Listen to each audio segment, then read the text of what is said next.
Welcome to this sample audio clip, which comes from the Conversation series featuring Multihull pioneer Jim Brown. This segment comes from an interview with Jim, where he shares his ideas and experiences related to what is often called seasteading.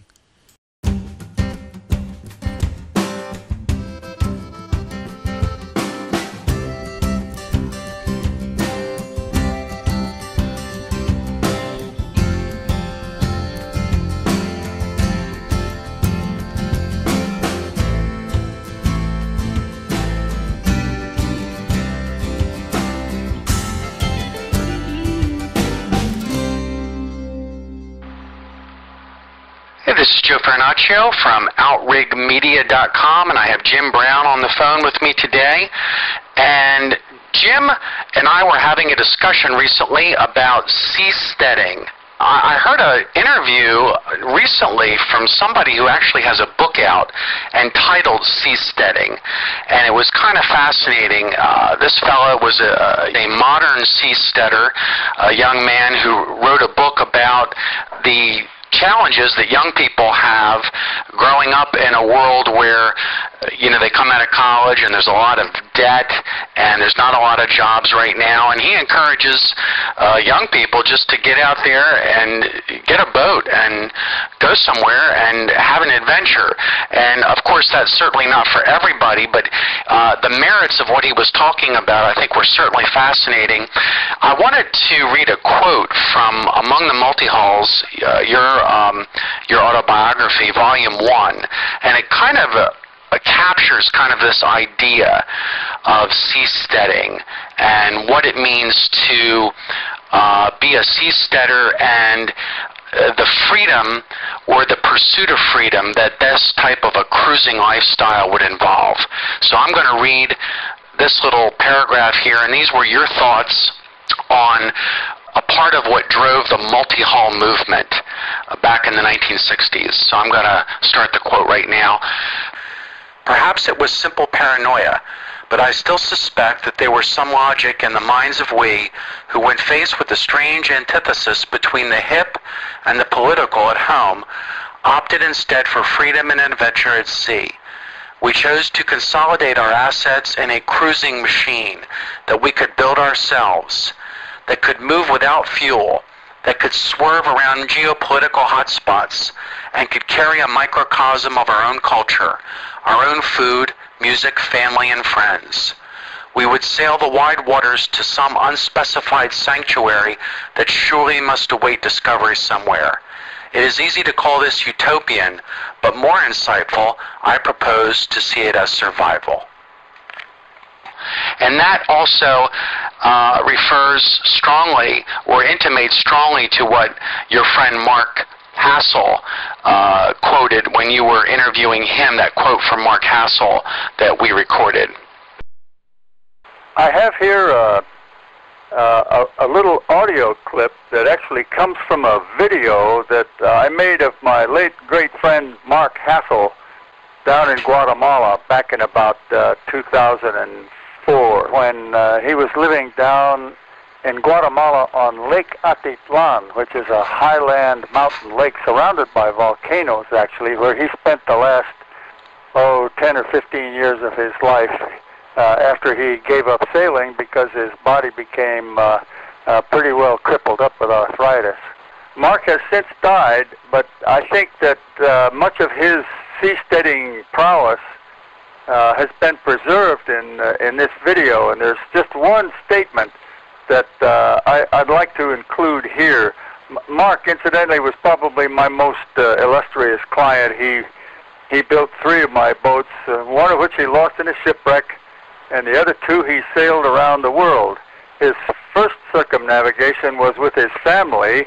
It took them only 3 years. His second circumnavigation, he did a lot of it single-handed and with friends, and it took 9 years. So he had to stop off and move on a lot during those voyages, and he came to regard the cruising experience in a different way. It wasn't so much the time at sea that mattered to him. It was It was the time living in the various places. Mark found something in his scrapbook that I had sent to him years before. It's a quote from Sterling Hayden, and the reason he wanted to go in and read this to me was to remind me of how it answers the question that I had just asked him. How in the world he managed to do all of this on such a shoestring? The guy was a great scrounger, and he thought that Sterling Hayden had the motivation pretty well explained. And so I'll turn on Mark Hassel here from, I think, 2004. To be truly challenging, a voyage like a life must rest on a firm foundation of financial unrest. Otherwise, you are doomed to a routine traverse, the kind known to yachtsmen who play with their boats at sea.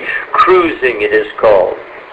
Voyaging belongs to seamen and to the wonders of the world who cannot or will not fit in.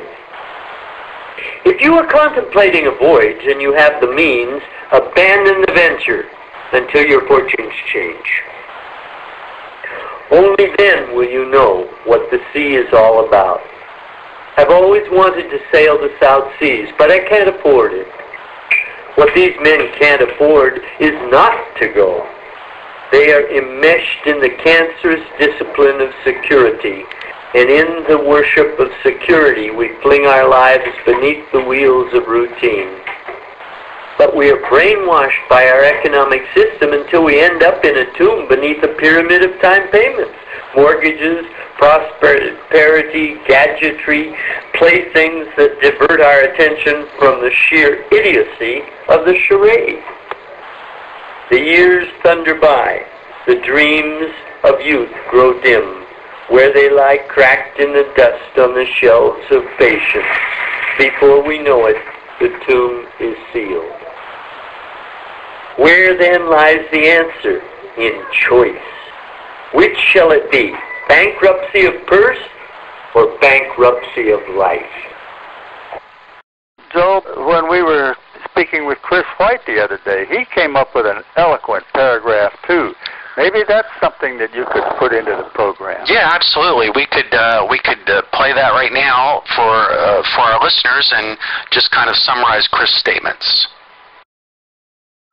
And I wonder if you have anything to say, Chris, about your clientele. Do you know what it is that really explains their desire to own a yacht? What explains yacht ownership anyway? You know, so many of them sit idle for so much of their lives. I've always been trying to figure that one out.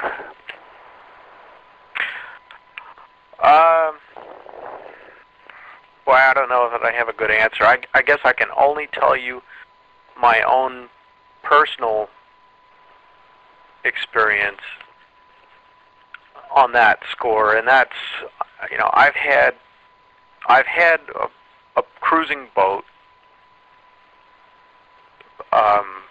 ever since I was 19. I launched Shadowfax, the Sea Runner, when I was 19, and with one exception, the period during the time I was building Juniper, I'd sold Shadowfax and Juniper wasn't yet finished. That was a short period of time, you know, a year and a half or something. But other than that, I've always had a boat that I could get on and live on happily. That, to me, gives me this enormous peace of mind. As much pain as a boat might be sometimes in terms of ownership, knowing that I've got a place to go if the world just gets so nutty I can't stand it anymore, that I've got a place I can go and move around and enjoy life and eat mangoes, that's worth something to me that I cannot, it's something I can't get any other way. And what else can you do? You could have a cabin in the mountains, for instance, but then you're stuck. You know, you're stuck with a government that of the jurisdiction of your cabin. You're stuck in a particular climate. you're just fixed. With a boat, with a cruising boat, you could be anywhere in the world. And, if the government gets out of control, you can say, hey, see you later. I'm gone. Get your, extract your pound of flesh from somebody else because I'm out of here. It gives you that option, which you, as a sort of a common man, and I think this is something that, if you look throughout human history, just in the last really few decades, it hasn't been very long that somebody of sort of ordinary means can knock together a boat, either buy it or build it, that will allow them to go pretty much anywhere in the world at will, and quite safely and quite comfortably. It's sort of like owning a 747. It doesn't go as fast. Level of freedom. It's tremendous. And just throughout human history, when have we ever seen that being available on a widespread basis? I mean, yeah, the super rich of any era have always been able to get around and do this and do that, but it doesn't take extraordinary means now. I mean, you can, with a quite ordinary budget, go out and buy a used boat and put a GPS on it and make it waterproof and go off and have a good time. And that I think it's important to me, and I think a lot of other people feel the same way. Not necessarily everybody. People have lots of different reasons for buying boats. Some people just feel like they need to have some big fancy toy, and there are other reasons, but that's my reason. It gives me a degree of peace of mind and comfort that I would be very unhappy without a boat. I really would. I mean, there are times when I think, oh goodness, boat's expensive and it runs my life and this and that. But if I didn't have it, I would feel just totally vulnerable. And I with the boat, I feel like I've got options. Okay. Good. Okay. Yeah, it's an amazing idea just to be able to. The idea of being able to escape. Maybe escapism is not really the right word. For some of us, maybe it is, but also for some of us, it's just the desire to be free from the chains of, as you refer to them in this book here, geopolitical hotspots and monetary crisis and jobs that are kind of dead end that will lead nowhere, and the dream of something more. Yeah, Joe, it's pretty subjective. Yeah. And it's kind of hard to put your finger on, but I have been noticing some parallels recently between the tone in popular culture from the 1960s and 70s relative to today. Thanks for listening.